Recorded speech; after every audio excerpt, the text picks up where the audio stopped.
Hi everybody! I hope you're all having a good day. I hope you're all smiling and enjoying a lovely day. In this following tutorial, I'm going to be showing you on how to connect VTube Studio to Warudo. That way you can be able to have face tracking, especially if you want it where you track your 3D model and 2D model at the same time, all with VTube Studio and Warudo basically. Now, basically, in order to actually be able to get VTube Studio over to Warudo, we need to install a plugin first. That way we can be able to have VTube Studio as our face tracker. This is also really nice if you want to have a free app that does face tracking with your iPhone or even Android, because yes, VTube Studio does have an Android version, which is basically the same training data as Meowface basically. So you could check out VTube Studio Android, which is basically the mocap for face train data, which is sadly discontinued, but still exists to this very day. Well, as a long story, I'm not going to talk about it. But basically though, what we are going to do is we need to download this plugin here called the VTube Studio Receiver. So look up VTube Studio on the search bar under the Discovery tab right here, and you should be able to see it once you type VTube Studio like this. Go ahead and click here, and then you make sure that you are subscribed. Please ignore this error, I don't know why it's there, but basically go ahead and subscribe here. That way you can be able to get the plugin. And once you have that, you're going to go into your assets here. And then you got to make sure that, of course, there is no tracking on your avatar. Now, if you do want arm tracking or anything, we will get to that in a little bit. But what we are going to do is we're going to press on the plus button to add the asset. Then we're going to go scroll all the way down or press on the motion capture tab. Then scroll until you find VTube Studio Receiver right here. Then what you're going to do is you're going to press on it and you're going to add it. Then you're going to press on OK. Then make sure to set your character right here, so that way your character should be properly loaded. The VTube Studio IP. Now you may be wondering, where the heck do I get this number? Well, allow me to show you where you get your local IP for the phone. So what you need to do is you need to go ahead and press double press on VTube Studio, press on the settings button right here. Now, you do not need a VTube Studio Pro. You do not. The only reason why you would want to get VTube Studio Pro is if you're going to track your 3D model and live 3D model at the same time for streaming purposes. Otherwise, do not buy it. You don't need it. 3D models have it for free. 2D models, they have to pay for it. So, you're going to scroll all the way down. Remember also this too, you cannot use the USB setting on VTube Studio. You can't. Or you could use it for your live 2D model, but it's not going to work with Warudo. It's a whole different thing. But you're going to scroll all the way down until you find third-party PC clients. You're going to press on Show IP List and the IPv4. Only the IPv4, not the IPv6. The IPv4 is going to be the number that you type in. So you're going to go ahead and input your number here basically, right? And then what you're going to do after you do that, do not change the port number. The port number, if yours is different, change it, but it should be the same by default. Then what you're going to do is you're going to then create a blueprint. Click this button right here to auto-generate one for you. And once you have that, you should be able to have your avatar properly connected basically. Now, what happens if it still doesn't connect? Well, I remembered having this issue where no matter what, this number here, no matter how many times I type in it or type different numbers, it would not work at all. So what I had to do is I had to go into my Wi-Fi settings. I had to basically disconnect from my Wi-Fi on my iPhone and then reconnect it. So have it forget the password and everything, and then kind of like reconnect it, and it will give me a new IPv4 number. That way that number should hopefully help. So that's something you can do if this number fails. You can always get like a new one every time. But also as well, if by any chance it still doesn't work, this can get very difficult to debug. I am not the best person. Please do not go into my DMs asking me to fix it, because I will not know how to fix it. But I can at least give you advice. You can either A, go to the VTube Studio Discord server, maybe ask about VTube Studio, or I would personally recommend if you're gonna do solely with Warudo, definitely join the Warudo Discord server first and talk with Veasu. They're the ones that made the plugin, and they could probably help you out on figuring out what went wrong. But otherwise, if it is like your 2D model's not working, then that's a VTube Studio issue. But even Zenzo, basically, you would have to, you can contact the Discord server, see if you can get some help. You can check if your router is pinging properly, so make sure you have a router that your iPhone is properly connected, and make sure that your PC pings to your phone. I do not have, you can look up a tutorial on Google about that, but again, I am very limited on my knowledge regarding that, because it does probably may require, as a last resort, contacting your internet service provider and letting them know if you have some issues with your router, because there are cases as well, I heard, where some people would be very far away from their router IRL, and they can only get the face tracking to work when they're really close to the router. So there could be that case that may happen, but again, it's a very case-to-case basis. You may end up having a rare issue that nobody on the internet can solve but your internet service provider, or maybe you'll have to kind of be on your own to debug it, basically, which is not good. And I have seen 2 VTubers having to do that. One had to like change the placement of their router and such, or something like that, or I think it was 3. Someone moved to a different home, and it prevented them from doing the tracking. It was crazy. And then someone, they custom built their own PC, and they had to like fix a wire in their PC to kind of get working. So it's like it's a case-to-case basis. It can be really annoying to debug, but either way, I would recommend speak with the Warudo Discord server first, see if you can get some help. Otherwise, you could contact your internet service provider, or you'll have to probably do some self-debugging on why your phone is not working. Another thing, too, of course, your firewall definitely is very important to accept Warudo into the firewall. That way, you could be able to have the phone connecting. That's definitely a very important one that usually always fixes most issues, but there are, of course, the rare issues that may happen. So again, it's a case-to-case basis, but yeah. Either way though, I'm going to go ahead and press on OK, and then I can press on the X button. I will say though, just to let you guys know, these settings here, by the way, they do not, because I remember thinking that these would change your settings. No, they don't. These are only for the live 2D model. Here on the app, these are only for the live 2D model. If you want to change your settings on like how effective your blend shapes are, you will have to go to configure blend shapes over here, and we're gonna go over this together. But first, before we get into that, we're gonna go through each setting one at a time, so that way you can know what to do. Now, this timer here, as it says here, I usually leave this alone, but if by any chance you need to, like increase the number here or anything like that, you can, but I would leave this by default. So mirror tracking allows you to change between mirrored or non-mirrored. So right now I have it where it's like my character, I'm looking in the mirror and my character is having that movement, but you could have it opposite if you prefer. You can even mirror blend shapes as well. So basically I can have my mouse shifting to the right IRL, and then the avatar will actually shift to her right, while mirror blend shape will have it where if I move my mouse to the right IRL, the character will actually move it to its left, like a mirror, basically. So that's, mirror, choose however you feels comfortable. You can have it where when you press the calibrate button, it will also calibrate your eye movement. That way, you can have it where if your eyes are too far or anything like that, you can calibrate it to kind of fix your eyes. If you prefer to leave it alone, you can press on no.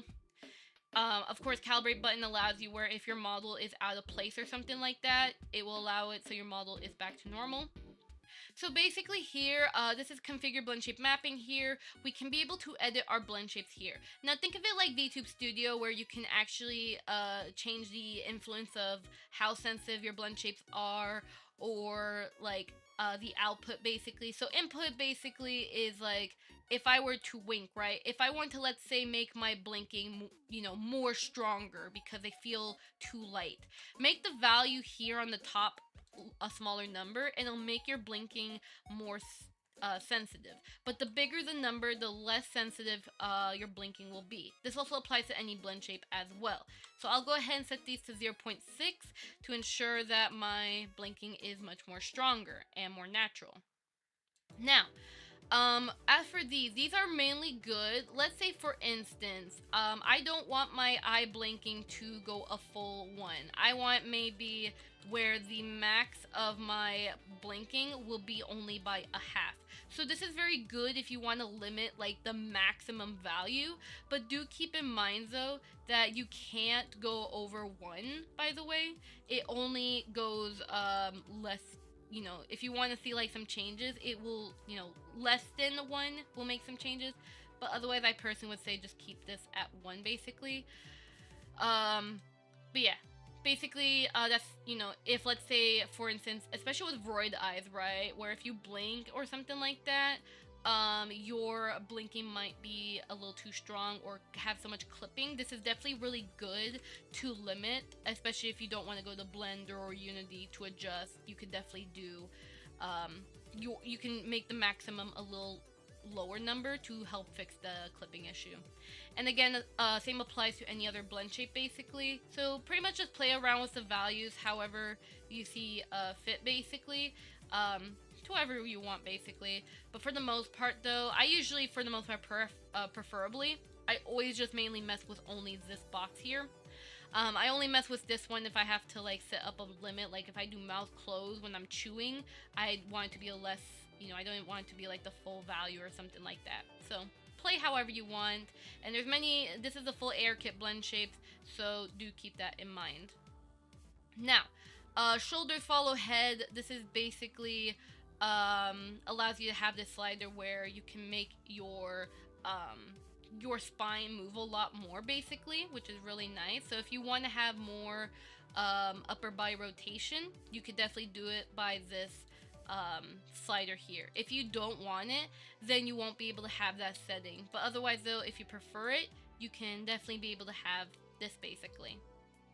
Now, global blend shape sensitivity is really nice if you, let's say, have very stiff blend shapes and you want it to be more dramatic basically. So as you can see with my blend shapes though, you can see how they're much more dynamic basically. But of course though, do keep in mind though, I will say it's a matter of preference, but if you still feel that the sensitivity is not making your blend shade more sensitive, it's probably the physical blend shade's fault wherever you got it from, whether you made it yourself with Hana tool, Neb tool, wherever, you know, it's a matter of preference really, but I do recommend if you want to make your blend shape more expressive, definitely mess with the physical blend shapes if possible. Otherwise, if you don't, then this setting should hopefully help you out as like a quickie. But mix it up with the configure blend shape mapping. It will definitely help you out, so that way both can give you some expressive blend shapes. As for the head movement intensity, this is basically where if I want to move around position wise, I can increase the number, so I can be able to move position. I can have a more bouncier look basically, as you can see. Bouncy. And then of course with the axis, back and forth basically. So pretty much you can just mess with the settings according to what you prefer basically.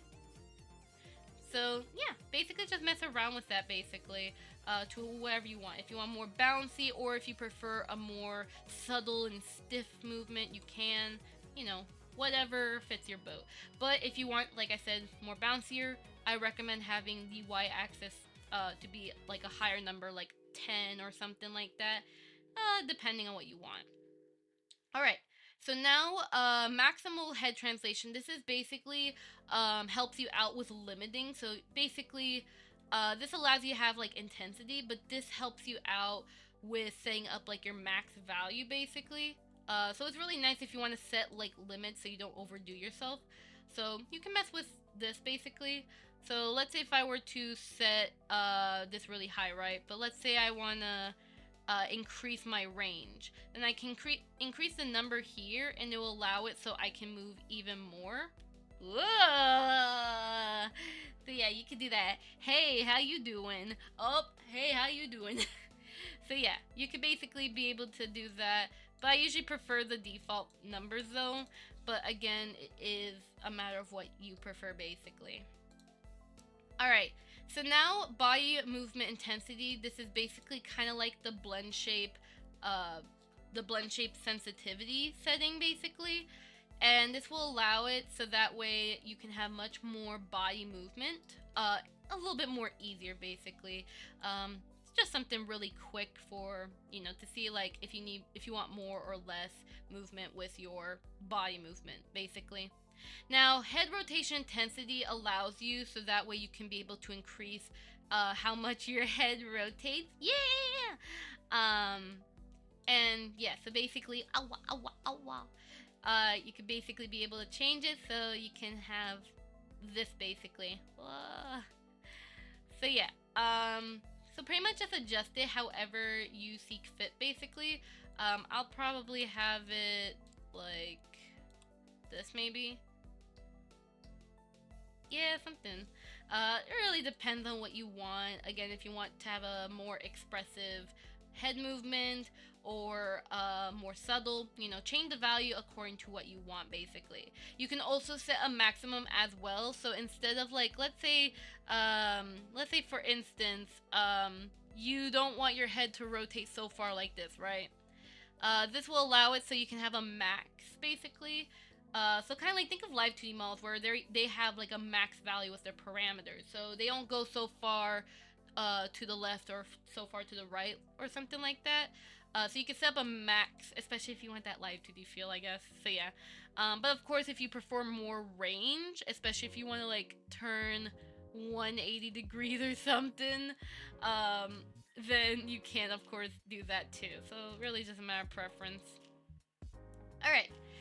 Head rotation offset is really nice where let's say for example you calibrate your head, right? But let's say for instance I feel like my chin is kinda a little too high and I want it to be a little lower because every time I calibrate it seems like my head's always too high. You can use this to kind of fix the offset basically, so that way you have like, you know, you can kind of correct your posture. So even during calibration, it can ensure that you kind of, you know, just have a little bit of a fixer-upper. You don't have to use it a lot, but it could be nice. But even then, not everyone has to use it. It really depends on the case-to-case basis. Eye movement rotation is really nice if you want to have more eye rotation. As you can see, my eyes are going crazy. So there you go. So yeah, so you can definitely increase your eye movement here. Eye movement compensation is really nice where if you want to talk, so by default, as you can see, my eyes don't really follow the camera basically because I'm always basically like I'm looking around but I'm not really looking at the camera, right? So if you're gonna do a lot of talking, you want people to kind of like how do I say, oh my god, so if you want to have it where like your eyes kind of follow, you could definitely like slowly, I'd say slowly increase the number. That way you can have it so like your eyes, like basically if you look at yourself in the mirror, right, that your eyes are kind of fixated on the mirror when you're looking at yourself. That's basically what this effect is supposed to replicate. And this is really nice, especially if you want to have it where your eyes are always looking at your audience to have a much more natural feel basically. This only works with bone eyes though. But otherwise, maybe in the future it might work with blend shape eyes. But of course, this is very nice to have for that natural feel basically. Now, eye blink sensitivity is really nice if you want to have like a quick setting, a slider to make your eyes more sensitive and stronger. If you prefer that. Otherwise, you can leave it as default if you've already set it up in the configure blend shape mapping. Then what you're going to do, right, is we have these little checkboxes here. So if you don't like to wink a lot, like maybe you have those chameleon like blinking a lot, like very much, you can of course set link blinking on so you don't wink. This is really nice to kind of avoid that chameleon eye blinking if you don't use wink a lot. But otherwise leave it to no if you want winking. You can limit eye squint. This is pretty nice if you want to like kind of reduce some eye clipping. So as you can see with my eyes, you can kind of see there's a slight bit of clipping, not as bad. But then if I put it to yes, it kind of reduces it a bit when I do this. So it could definitely be nice, but to each their own. Usually for VoIP models, I recommend it to avoid eye clipping issues because their eyes, are pretty, it depends on the model, but there can be some clipping issues with VoIP models. So I would recommend have it limited, but to each their own. You can use eye bones for movement if you prefer, especially if you're an eye facial mocap user. You probably may use bones a lot, but if you don't like the bones and prefer blend shape eyes, you could definitely have blend shape eyes enabled instead, and you can utilize that basically. So it's definitely really nice. You can even have it so um, the bone eyes and the blend shape eyes are both active if you want to have it where blend shape eyes are the eye tracking, but you can also utilize the compensation here with the bones. I actually do that with my own setup, but to each their own really. And you can even average the eye rotation here if you kind of want to average the rotation a bit, but kind of see if it looks better for you or something. Depends on what you want. They're supposed to kind of like repair the eye rotation when you're turning your head and all that, but it depends on the model basically. Now I'm gonna go ahead and disable eye bones for now. Now, if you are someone who is using the VRM look blend shapes instead of the AirKit ones, especially if you lack I guess, I don't know, it depends on the model. You could have it so if you press yes, it can utilize the look blend shape, but you need to set up your model to do that with the VRM blend shape. Was it the VRM blend shape look at component? Make sure that it's up on the model. But otherwise, though, if you already have AirKit blend shape, this is unnecessary to say yes. But preference wise, it depends what you want. But otherwise, though, there is this one here called Calculate Eye Bone Rotation from Blend Shape. This is probably very nice if you're an eye facial mocap user. If you have really weird eye rotation going on, this could definitely help with any derpiness, if that makes sense. I also want to let you know that if you want smoothness or control your smoothness for your tracking with VTube Studio or even Meowface, you could definitely be able to go into the blueprint here, right? This big blueprint. And what you can do is you can, of course, adjust here on these smooth nodes here. They're really small. And you can basically adjust the smoothness. So if you want to have a much more smoother movement, you could basically have that. Or if you want to have some extra smoothness to your blend shape, basically, you can have that. Or even more snappier, if that makes sense. Whatever you want, basically.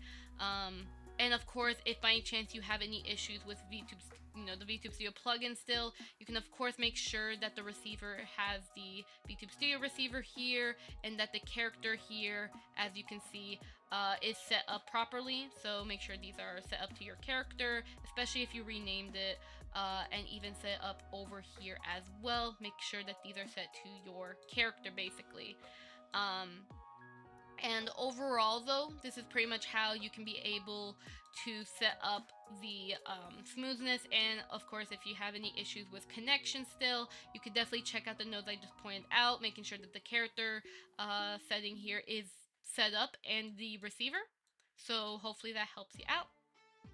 But otherwise, though, for the most part, this is basically how you can set up the VTube Studio receiver in Warudo. Very simple to do. Now this also works with Meowface as well, which it should be very self-explanatory regarding Meowface, but if I have to, I can always make a separate tutorial about it once I figure out how to get an Android casted to a freaking PC. But even then, though, it should be very self-explanatory. Hopefully this tutorial does help you out, so you can have very expressive body tracking and blend shapes and such. I definitely use this add-on quite heavily. I love it to pieces. Like, I love it so much. I'm surprised this isn't even a native setting, but it is in the form of a plugin, and I thank VSU so much for providing this, because this is really an amazing a really amazing plugin. Thank you so much. But either way, though, I hope that this tutorial helps you out, and I hope you learned something new, and I hope you have a lovely day, and I'll see you guys next time. Bye bye. thank you to all my Snowflake members. In case you don't know, I have YouTube membership, so if you want to further support this channel and what I do, then feel free to join the Snowflake members. Otherwise though, just your support means so much to me and I appreciate every ounce of it. Either way though, with that being said though, hey, bye everyone! I hope to see you guys next time, okay? Bye!